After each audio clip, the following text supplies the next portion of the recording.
Hello, this is Just Listen, hosted by George. Today is November 17th, 2025, and as usual, welcome to the podcast. Today, I want to talk about the U.S. federal government policy on SNAP federalism.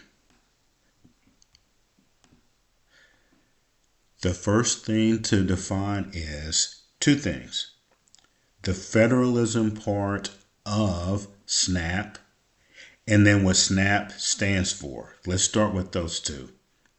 So, federalism is a system of government where power is divided and shared between a central or federal government and smaller regional governments like state or provincial governments.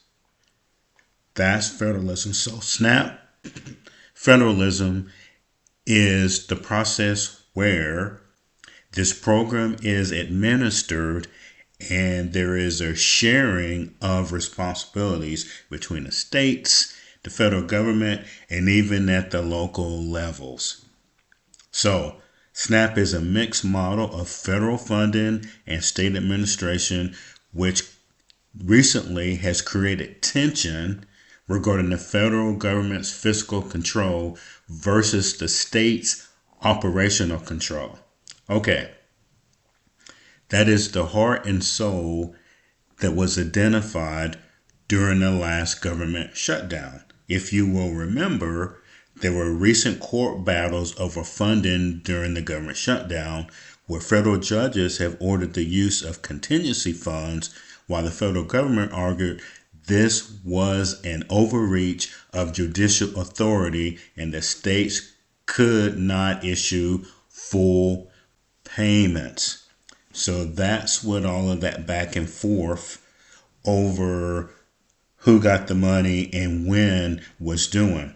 Now, I personally thought that the mainstream media didn't do a very good job of explaining that. Now, let me talk about a fundamental policy of reporting news. You have to lay out all of the facts, and one of the biggest issues that I see that's unrelated to the federal government is how information comes out to people. It comes out in these bits of information that they just repeat and repeat and repeat without getting into more details. Now, some would argue that they don't have time to get into it. Well, in order for anyone to have an informed opinion, you would have to have all of the details instead of just the soundbite. So here's what got my attention. There are 42 million people, didn't say Americans, 42 million people on SNAP currently. Now, SNAP is the Supplemental Nutrition Assistance Program. Why did I just tell you the name of it? Well, because the name suggests that it's supplemental, that it's not supposed to pay for all of your groceries. And we all know that there's certain things on there like vegetables, milk, things like that. We remember that. My generation remembers that. And there's also a piece of it where there is education about which foods to eat and etc. And it says supplemental. So fast forward to 2025, and my observations, especially when I'm in the grocery store, that's not necessarily true. All right. So the core issue is that the federal government pays for all benefits while states pay for half of administrative costs. But the federal government's control over benefits makes the program vulnerable to federal budget fluctuations. Okay, so here is what is important, and you're not getting from these sound bites. The federal government administers the benefits. The states are not paying people for benefits. according to the law. Now, there might be onesies and twosies in states where the state says instead of given doing the administrative costs, they're actually giving the money to actual people. That's where there's some confusion over in some of these states who's actually doing which part of the program. But according to the federalism part that is backed up by the Constitution, the federal government pays the benefits and the states take care of the administrative costs. Now, let's dig into that for a second. Okay, excuse me. Federal versus state roles. So the federal government funds SNAP benefits and sets the broad rules. It has the power to dictate how benefit funds are used and is the sole payer of benefits through its shared administrative costs with states. So the states administer programs including determining eligibility, managing distribution, and providing customer support. That's where the conflict comes in of, hey, this person is in this state and they're not necessarily a citizen, but they need it and they will qualify otherwise. That's why we need all of these attorneys. So was that the intent, or are we following the law? And the big friction between the federal and state now is that the federal government is exerting its power to question why and how some of this money is being spent, who is getting it. Now, if you watch the news in the soundbite, they're going to say, well, it's Americans living in rural areas. Well, it's been administered in these urban areas. And then to really get you, they're going to say it's going to the disabled and it's going to veterans. All of that is true.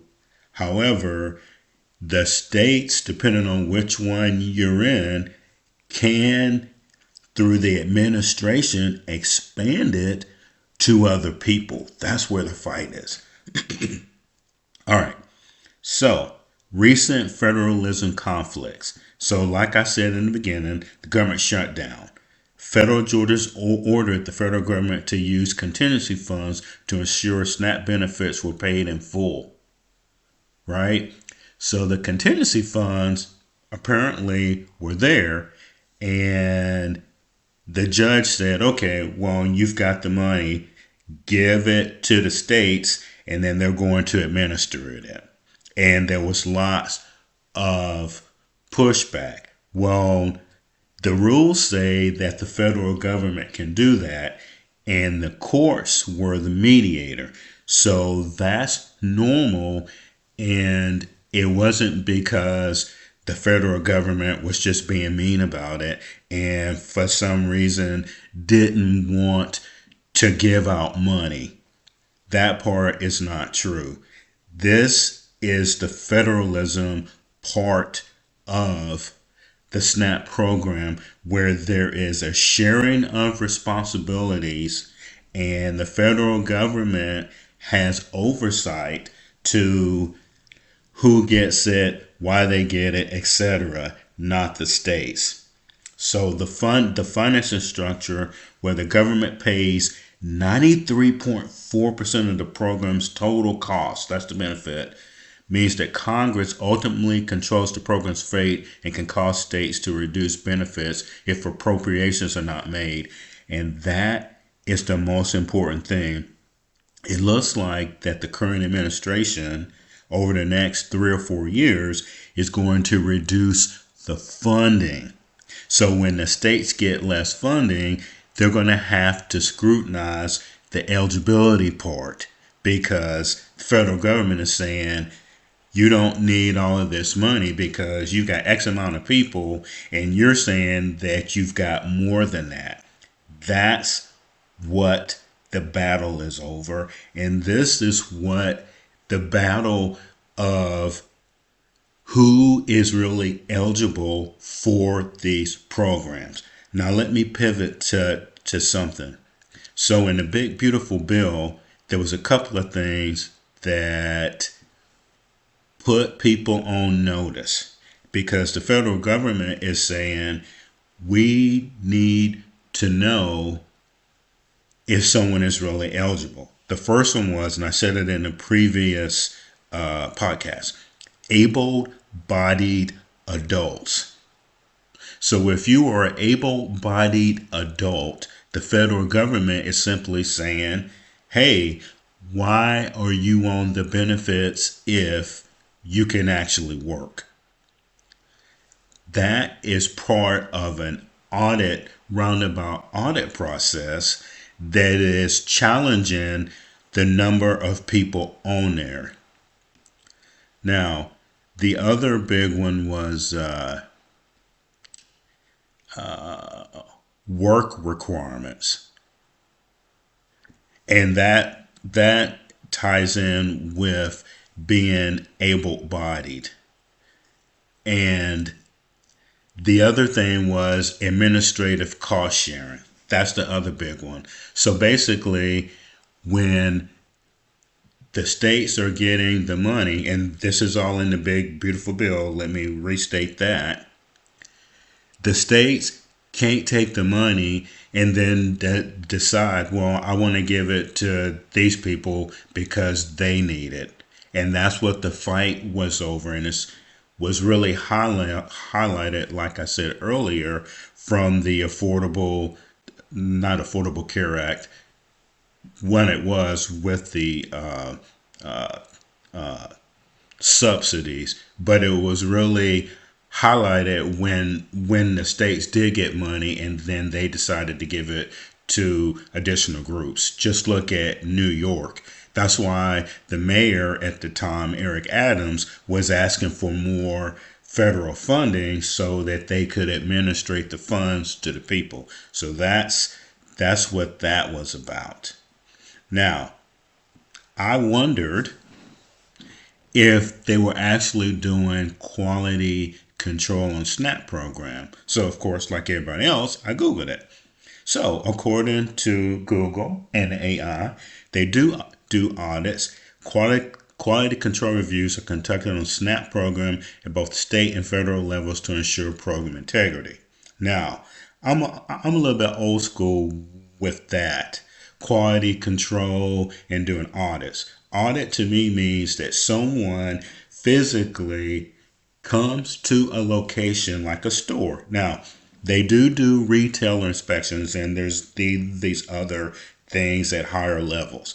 But the one I'm interested in is retailer inspections. Why? Because I'm the guy who's in the store buying groceries, and I see people in front of me, and over the last year and a half, my observations. That's how I'm saying that I know something about it. So I'm in line, this person's there, the cashier doesn't ask for ID. You see the SNAP credit card, and I see them certain food they put on there and they check out. A couple of times I've seen people use two different cards. Now, I'm not the cashier and I don't know whose name is on it, etc. But what I see that I can measure is they are not checking their IDs. Now, one time I saw the same person in there twice, and I noticed that they went to the same cashier. So, when people are saying fraud, that might be legitimate, but it's hard for me to prove because when you search for it, they're not really checking that, and they keep the criteria at such a high level that I don't think that they know. So when the federal government during the shutdown It's talking about the SNAP program and 42 million people being on it. Because if you go back and look at the data, in the last 5 years, it's jumped like 6 million people. That's a fact. We, the federal government, through the Trump administration in this case, is charged with looking at who's on it, why they're on it, and when they can get off of it. That is their job. That is an enforcement of the law. The soundbite sounds otherwise. Soundbite says, oh, well, they're picking on these people and they need it. It's people like you and me, hardworking people. Now, you have to decide based on the information and data given to you from various sources on the news feeds. And currently, you can't do that. The only way you really can find out so far is if you go to podcasts like mine, where you break down the information and then you can make an informed decision.